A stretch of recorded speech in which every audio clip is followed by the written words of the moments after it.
Hi class.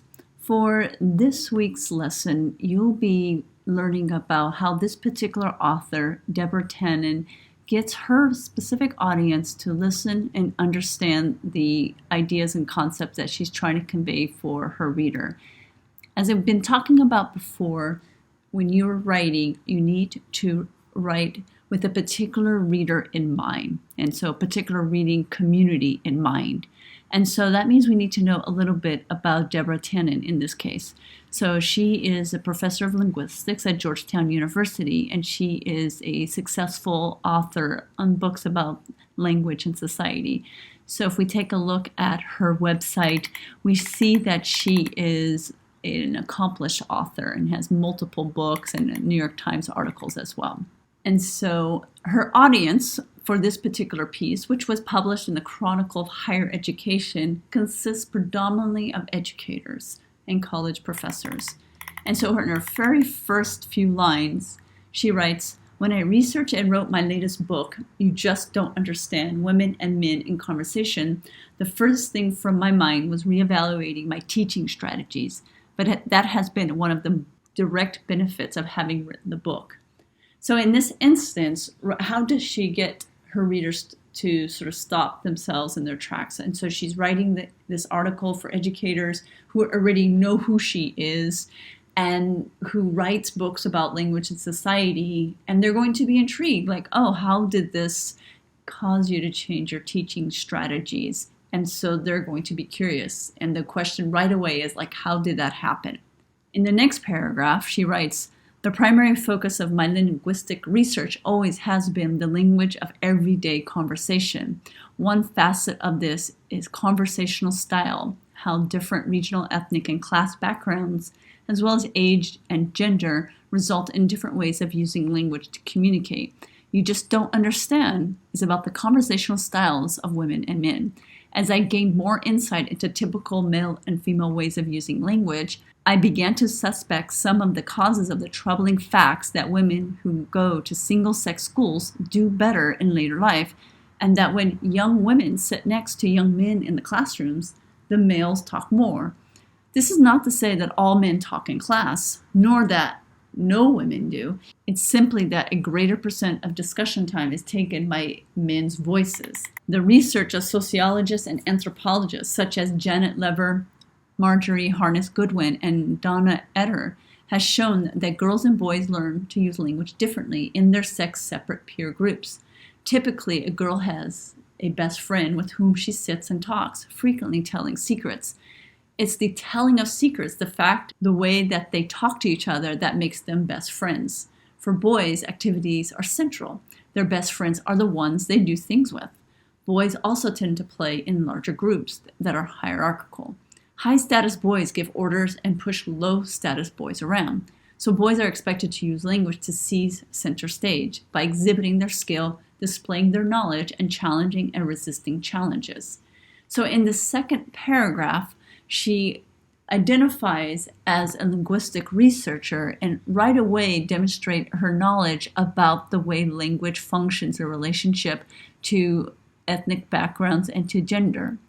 And then she talks that as I gained more insight, so something changed here. So as she gained more insight into these gender differences, she began to realize that this would also have implications in the classroom. And then knowing again her audience of educators would respond to other academics like sociologists and anthropologists, and they would be familiar with these published authors like Janet Lever, Marjorie Harness Goodwin, and so forth, then she is basically aligning herself with a particular scholarly academic community. So she is basically saying it's not only me that finds evidence of this, but other successful, accomplished academics as well. And she is pointing out briefly how there are these gender differences in the way boys and girls communicate and engage in particular social groups. And then she continues, these patterns, so referring back to the prior paragraph, have stunning implications for classroom interaction. Most faculty members assume that participating in class discussion is a necessary part of successful performance. Yet speaking in a classroom is more congenial to boys' language experience than to girls, since it entails putting oneself forward in front of a large group of people, many of whom are strangers, and at least one of whom is sure to judge speakers' knowledge and intelligence by their verbal display. So in this paragraph, again, speaking to these fellow educators, she right off the bat refers to most faculty members, assuming that participating. So she is sort of calling upon what faculty members are basically assuming incorrectly. And then she writes the yet, so there's that transition. Yet speaking in a class is more congenial to boys. So this is something that these teachers are not aware of. So what value is added to the reader at this point? Right off the bat, she's telling her readers, her educators, that because of this gender difference, you may not realize that you're using teaching strategies that are privileging one gender over another. And these are teaching strategies common to many, many professors. So I've been talking a lot about in class is like, what does the reader gain from reading this? And so just from these few examples, right away the reader asks themselves, am I also doing this? Probably yes. And what can there be done to change this? And so there's already an investment, an attraction to what the author is saying. Another aspect, so she continues, another aspect of many classrooms that makes this more hospitable to most men than to most women is the use of debate-like formats as a learning tool. Our educational system, as Walter Ong argues persuasively in his book, Fighting for Life, is fundamentally male in that the pursuit of knowledge is believed to be achieved by ritual opposition, public display followed by argument and challenge. Father Ong demonstrates that ritual opposition, what he calls adversativeness or agonism, is fundamental to the way most males approach almost any activity. Consider, for example, the little boy who shows he likes a little girl by pulling her braids and shoving her. But ritual opposition is antithetical to the way most females learn and like to interact. It is not that females don't fight, but they don't fight for fun. They don't ritualize opposition. In this particular paragraph, she references a very, very famous scholar in the field of linguistics, Walter Ong, and even refers to him as Father Ong, and to align herself with his particular scholarship to further advance what she's trying to explain about there being a cultural difference, a social difference in the way boys and girls interact. And then she continues further, once again referencing anthropologists. Anthropologists working in widely disparate parts of the world have found contrasting verbal rituals for women and men.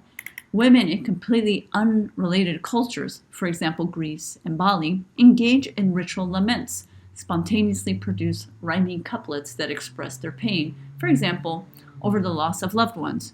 Men do not take part in laments. They have their own very different verbal ritual, a contest, a war of words in which they vie with each other to devise clever insults. When discussing these phenomena with a colleague, I commented that I see these two styles in American conversation. Many women bond by talking about troubles, and many women bond by exchanging playful insults and put-downs and other sorts of verbal sparring.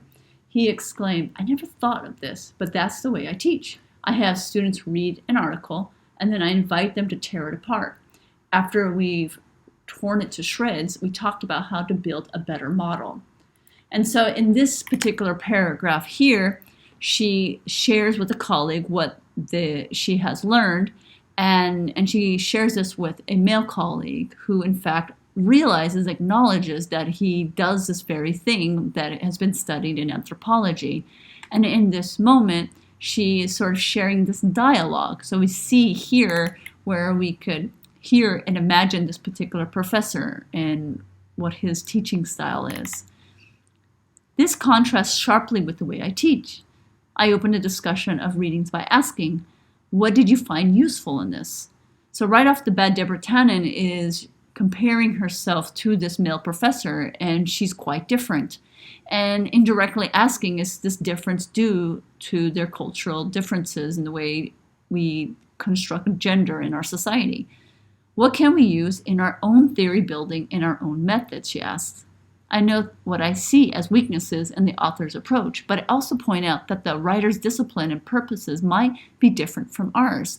Finally, I offer personal anecdotes illustrating the phenomena under discussion and praise students' anecdotes as well as their critical acumen. These different teaching styles must make our classroom wildly different places and hospitable to different students. Male students are more likely to be comfortable attacking the readings and might find the inclusion of personal anecdotes irrelevant and soft. Women are most likely to resist discussions they perceive as hostile. And indeed, it is women in my classes who are most likely to offer personal anecdotes. A colleague who read my book commented that he always taken for granted that the best way to deal with students' comments is to challenge them. This, he felt, was self-evident, sharpens their mind, and helps them develop debating skills. But he had noticed that women were relatively silent in his classes, so he decided to try beginning discussion with relatively open-ended questions and letting comments go unchallenged. He found, to his amazement and satisfaction, that more women began to speak up. So she continues with her essay, trying to describe for her readers of educators the differences between the way she as a female professor teaches and the way she tries to invite people into discussion and to look at a variety of perspectives and validating these different perspectives, while her male colleague encourages debate and the tearing apart of a text. And so what I would like for you to do is finish reading the essay. So there are 24 paragraphs, so we went up to paragraph 10. Once you have finished reading the essay, you're going to answer number 6. Tannen says that her research in the conversation of men and women caused her to change her classroom teaching strategies.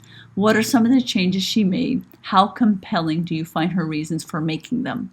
In addition, what I would like for you to do is you're going to come back to analyze paragraphs 1 to 12. This time around, you are going to imagine her reader is not educators, but her reader is in fact first-year writing students like yourself. In the very first paragraph, if she is writing for an audience of freshman writers, what changes would she need to make to get an audience like yourself to listen and understand? For instance, in her very first paragraph, she talks about her latest book, knowing that these educators know who she is, but most of you have never even heard of her. And so she talks about reevaluating her teaching strategies. Why would you guys care about these particular teaching strategies? What is in it for you? And so right off the bat, she'll need to make some changes. So imagine that you are her editor and you are going to basically provide recommendations to her to make the necessary changes to her essay for the first 12 paragraphs, talking specifically what she needs to change. For instance, in this particular paragraph, she talks about the primary focus of linguistics, and she talks about these gender differences between men and women, assuming that her audience of educators would already know that. And so would a classroom of 18-year-olds already know that? Do they need further explanation, maybe specific examples? And then she refers to these specific sociologists and anthropologists. Is that the kind of examples and references that best explains this gender difference? And then, for instance, in paragraph 4, she talks about most faculty members assuming, and she describes those assumptions.